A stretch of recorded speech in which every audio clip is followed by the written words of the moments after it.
Today I'm going to show you a new L bracket I've got from a company called Rogeti.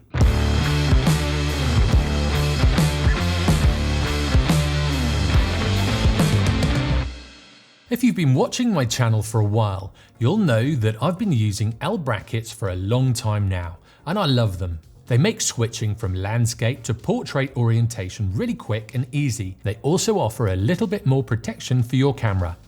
Up until now, I've had a pretty cheap one from Amazon for my A7 III, and although it's good, it's a little bit flexible and flimsy, especially when in the portrait orientation. So I always put it on a 5-second timer to let it settle, and I never use any big lenses with this L bracket. However, recently, Rogeti sent me an L bracket to try out, and I have to say, it's solid. Now this is a full disclosure, I'm not sponsored by Rogeti and they haven't paid me to do this video. I just like showing you the kit that makes life a little bit easier, and this certainly does. It uses the Arca Swiss system, as do nearly all of the L brackets on the market, but there were a couple of things that really made this L bracket stand out from the rest. All of the other L brackets that I have are made from 2 pieces, so they're bolted together on the angle of the L bracket, but this one is 1 piece. It's made from a CNC machined block of aluminium, so when your camera is in the portrait orientation, it is as solid as it is in the landscape position.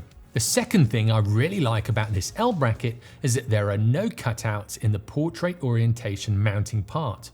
My old one had a massive cutout which made it really unstable. With this one, however, they've pulled it away from the camera while still keeping the full mounting point there. So no more wobbly portrait mounting, and you still have access to all of the ports on the side. Here you can see I can easily access the ports, although the doors are really annoying being flappy and weak, but you can still get to them. On the bit at the back of the camera, they've pulled that away, and you've got this almost like an entrance point down the side that all of these little doors kind of slide out of. Another annoying thing with some L brackets is that when you want to remove them from time to time, you have to root around in some drawers and find a screwdriver or an Allen key. With this one, they have made this magnetic coin on the bottom ready to undo the mount. And I think that's a really cool little feature. And these little things are what makes it stand out from the crowd. This also comes in handy if you have any other screw mounts that need a flathead screwdriver. The magnet is strong, so I don't think it would come off accidentally either. You'd have to bang your camera pretty hard for this coin to drop out. The other distinguishing features are these little bubble floats.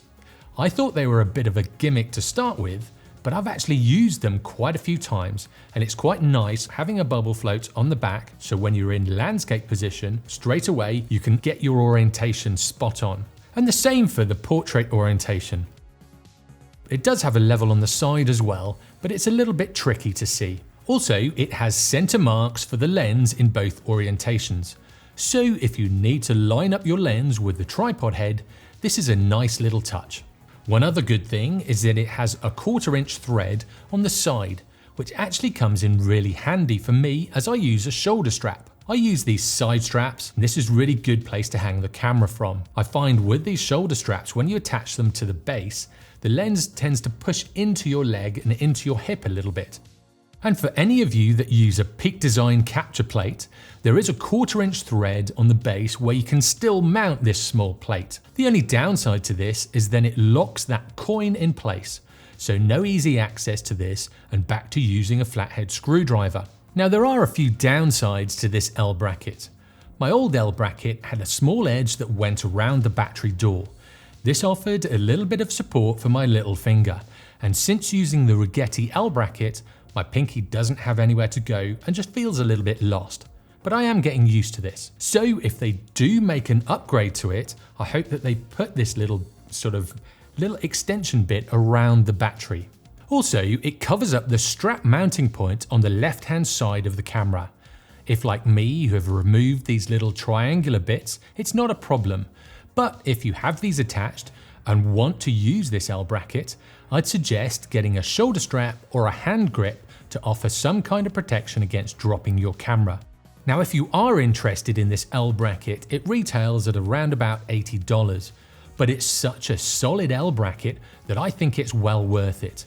And as it is a one-piece product made from a solid piece of aluminium with a full Arca Swiss mounting point on the side for the portrait orientation, there's no chance of it falling apart or falling off your tripod.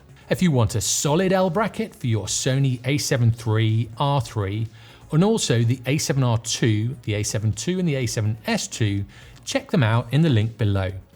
I definitely feel a lot more confident in using this and leaving it on my tripod as it is so solid. As always, if you like what you see, give me a thumbs up. If you didn't, give me a thumbs down. And for weekly tutorials, hints and tips in photography and videography, subscribe and turn on notifications. I'll see you next time.